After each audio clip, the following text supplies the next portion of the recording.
எல்லாம் சேர்ந்து வாசிக்கிறோம். அப்ப ஒன்னொன்னு சுவாமி வந்திருக்கா, நம்ம சுவாமி நம்ம படைச்சிருக்கோம் ஒன்னொன்னும். அப்ப சுவாமி செவிசாய்ச்சி கேட்கிறார்.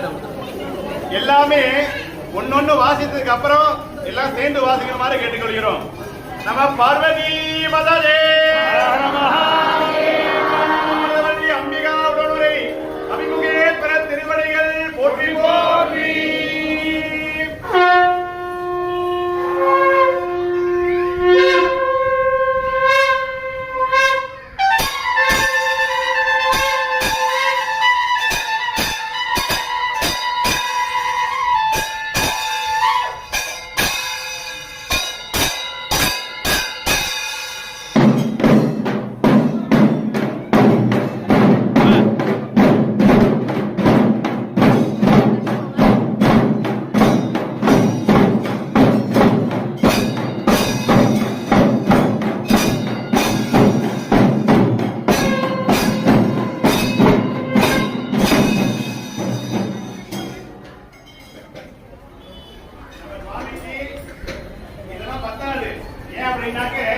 சுவாமியை பார்த்தா கைலாசத்திலிருந்து அப்படியே இறங்கின மாதிரியே இருக்காரு சுவாமி. அபிமுகேஸ்வரனா இப்படிதான் அப்படின்னு சொல்லிட்டு, ஏன்னா நம்ம பின்னாடி சட்டையா இருக்கிறப்ப நம்ம சுவாமி தனியா தெரியணும்னு ஆசைப்பட்டார். அதை மாதிரி செஞ்சு காமிச்சார். இப்ப அவங்க புதல்வி அக்கா இருக்காங்க. ஏன்னா அந்த ஸ்தானத்தை விடாம நீ சுவாமிக்கு நிறைய பண்ணுன்னு சொல்றது ஒரு தலைமை வேணும். இப்ப எல்லாம் சுவாமியை குறைச்சிட்டு வரோம். பாக்கி எல்லாம் நம்ம சுவாமிக்கு ஆடம்பரா பண்ணிட்டு இருக்கோம் எல்லாரும். ஆனா சுவாமிக்குன்னு வரப்போ ஒரு இக்கு வச்சிடறோம்.